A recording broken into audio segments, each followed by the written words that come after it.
Hey yo, anh mi po ni la, anh din huna po lo ding la. Ini lang ang khan, pathiam mit mo ayan, isuin imoy. Let's go. Imita mo, imita lu. Itilong aduan kalisin, imisa ole, imangay, varong huber bekariye.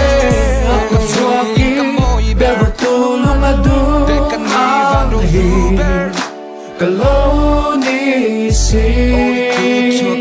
Magtagle lawam takadwa.